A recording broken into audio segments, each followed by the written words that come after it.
नमस्कार, मैं हूं अनिल और आप देख रहे हैं हिमाचल दस्तक वेब टीवी की प्रस्तुति दस्तक दिन भर। आइए नजर डालते हैं आज के मुख्य समाचारों पर।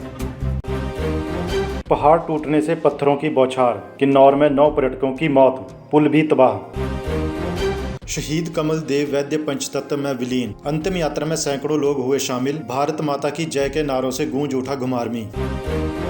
सीएम जयराम ठाकुर ने घेरे कौल सिंह, कहा हमारा काम करने का तरीका कुछ अलग। सामाजिक सौहार्द और आपसी भाईचारे के प्रतीक मिंजर मेले का आगाज, सदर विधायक पवन नैयर ने किया शुभारंभ, सीएम जयराम ठाकुर ने भी दी बधाई।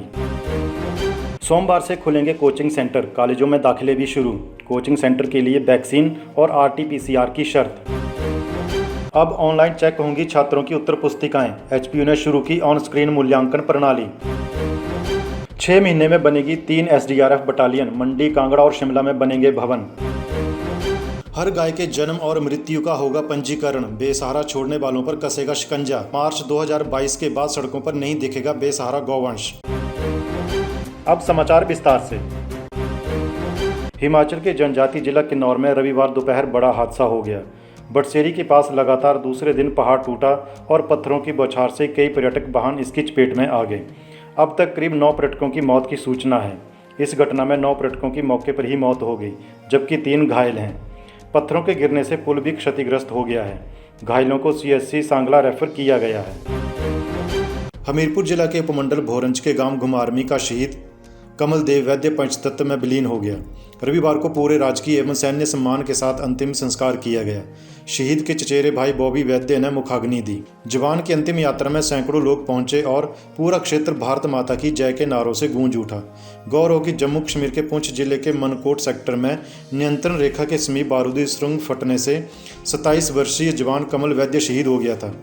इससे पहले शहीद का पार्थिव शरीर रविवार सुबह करीब 9 बजे सड़क मार्ग से उनके पैतृक गांव पहुंचाया गया। शहीद का पार्थिव शरीर घर पहुंचते ही समूचा घुमारवीं गांव कमल देव अमर रहे के नारों से गूंज उठा। कमल 6 साल पहले भारतीय सेना की 15 डोगरा रेजिमेंट में भर्ती हुए थे। विधायक एवं प्रदेश विधानसभा में उप मुख्य सचेतक कमलेश कुमारी, उपायुक्त Dev Shweta Banik, SP doctor Karthikeyan Gokul Chandran, SDM Rakesh Sharma, DSP Sher Singh Thakur सहित अन्य अधिकारियों ने शहीद के पार्थिव शरीर पर पुष्प चक्र अर्पित करके श्रद्धांजलि अर्पित की। थल सेना की डोगरा रेजिमेंट और core of electronics and mechanical engineers के अधिकारियों ने भी पुष्प चक्र अर्पित करके शहीद कमलदेव वैद्य को अंतिम विदाई दी। मुख्यमंत्री जयराम ठाकुर ने द्रंग में आयोजित जनसभा में जहां पूर्व मंत्री कौल सिंह ठाकुर पर एक तीर से कई निशाने साधे, वहीं लोकसभा उपचुनाव को लेकर भी उन्होंने इशारों में ही समर्थन जुटाने के लिए माहौल बनाया। उन्होंने कहा कि द्रंग के विधायक जवाहर तो बार बार द्रंग आने का न्योता देते रहते हैं, लेकिन कांग्रेसी मित्र यानी पूर्व मंत्री कौल सिंह भी हर तीसरे चौथे दिन याद करते हैं। भले ही मंडी में प्रेस कॉन्फ्रेंस के माध्यम से बार बार स्वराज की याद उनको आती है, कहते नहीं थकते कि सारा बजट स्वराज में खर्च हो रहा है। सीएम ने कहा कि कौल बताएं कि 40 साल के राज में एक साथ 44 योजनाओं के उद्घाटन और शिलान्यास कभी करवाए। आज द्रंग में 200 करोड़ की योजनाओं के उद्घाटन और शिलान्यास हमने किए हैं। हमारा काम करने का तरीका अलग है। सीएम ने कहा कि 3.5 वर्षों में स्वराज में खूब विकास हुआ है। द्रंग के लोगों की पीठ का बोझ उतारने में भी कोई कमी नहीं छोड़ी है। जितनी सड़कें कौल सिंह 40 सालों में नहीं बना पाए, हमने 3.5 सालों में बनाई हैं। 15 सालों में कांग्रेस एक पंचायत का गठन नहीं कर पाई, हमने अकेले द्रंग में ही 16 नई पंचायतें बनाई। अंतर्राष्ट्रीय मिंजर मेले का पारंपरिक रस्मों के साथ सदर विधायक पवन नैयर ने मिंजर ध्वज फहराकर रविवार को शुभारंभ किया। इस दौरान अजीत भट्ट एवं उनके साथी कलाकारों ने चंबा का प्रसिद्ध लोक गायन कुंजड़ी मल्हार प्रस्तुत किया। विधायक पवन नैयर ने जिला वासियों को ऐतिहासिक मिंजर मेले की शुभकामनाएं देते हुए मिर्जा परिवार का आभार व्यक्त करते हुए कहा कि रियासत काल से ये परिवार भगवान श्री रघुनाथ जी को मिंजर अर्पित करता आया है। उन्होंने ये भी कहा कि ये परंपरा आपसी भाईचारे व सामाजिक सौहार्द की अनूठी मिसाल है। पवन नैयर ने कहा कि कोविड प्रोटोकॉल को सुनिश्चित बनाते हुए सभी शुभारंभ की रस्मों में श्री लक्ष्मी नारायण, भगवान रघुवीर तथा हरि राय मंदिर और देवी देवताओं को भी मिंजर अर्पित की गई है। मुख्यमंत्री जयराम ठाकुर ने भी मिंजर मेले की चंबा व प्रदेश के लोगों को बधाई दी। उन्होंने कहा कि ये अंतर्राष्ट्रीय मेला ऐतिहासिक है वो चंबा के चौगान में यहाँ के लोगों द्वारा बड़ी श्रद्धा से मनाया जाता है। इस मर्तबा कोविड-19 के दौर में मात्र औपचारिकता पूर्वक इस मेले को मनाया जा रहा है। उन्होंने कहा कि मिंजर मेला केवल रस्मों की अदायगी तक ही सीमित रहेगा। प्रतियोगी परीक्षाओं की तैयारी करने वाले छात्रों के लिए सोमवार से कोचिंग सेंटर और कॉलेज खोले जाएंगे। कोविड के बीच काफ़ी समय बाद छात्रों को ये बड़ी राहत मिली है। इसके साथ ही ट्यूशन ट्रेनिंग इंस्टीट्यूट भी फुल कैपेसिटी से खुलेंगे। प्रदेश सरकार के आपदा प्रबंधन प्रकोष्ठ की ओर से इस बारे में एसओपी भी जारी की गई है, जिसमें बताया गया है कि इन संस्थानों में कोविड के लिए किन नियमों का पालन किया जाएगा। संस्थान में आने वाले छात्रों के लिए ये शर्त लगाई गई है कि वे वैक्सीन की डोज ले चुके हों। यदि ऐसा नहीं है तो उन्हें संस्थान में 72 घंटे पहले की नेगेटिव RT-PCR रिपोर्ट दिखानी होगी।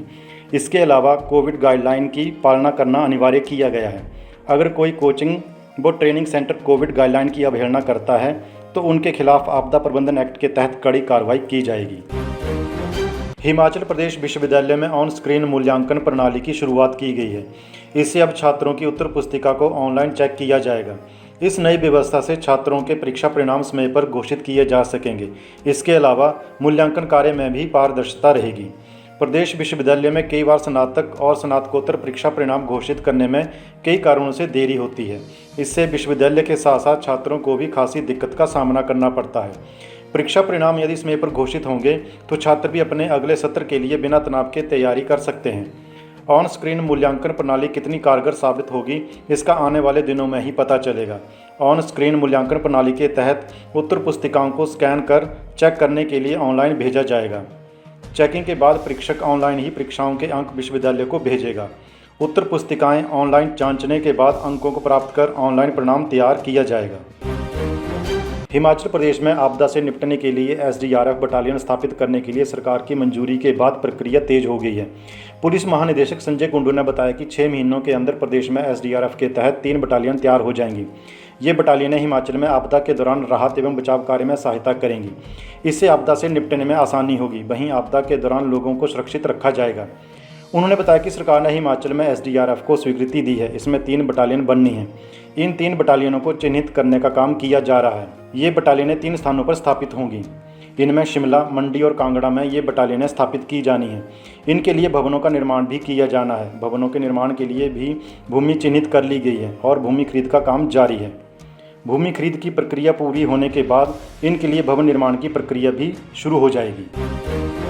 कृषि एवं पशुपालन मंत्री वीरेंद्र कंवर ने आज ऊना जिला के प्रवास के दौरान ग्राम पंचायत डठवाड़ा में गौशाला का निरीक्षण किया। इस दौरान कंवर ने क्षेत्र के लोगों की समस्याओं को भी सुना और समस्याओं के शीघ्र निराकरण का आश्वासन भी दिया। कंवर ने गौशाला में पौधरोपण कर पर्यावरण संरक्षण का संदेश भी दिया। इस दौरान कृषि एवं पशुपालन मंत्री वीरेंद्र कंवर ने कहा कि मार्च 2022 के बाद एक भी बेसहारा गौवंश सड़क पर नहीं दिखेगा। उन्होंने कहा कि विधानसभा सत्र के दौरान सरकार गौवंशों को सड़कों में छोड़ने वालों के खिलाफ कानून लेकर आएगी। उन्होंने कहा कि अब गाय के जन्म और मृत्यु के पंजीकरण के साथ साथ खरीदने और बेचने का भी रिकॉर्ड रखा जाएगा। वीरेंद्र कंवर ने कहा कि जहां पहले मात्र 7,000 गौवंश ही गौशालाओं में थे, वहीं अब 18,000 से ज्यादा गौवंशों को गौशाला में रखा गया है।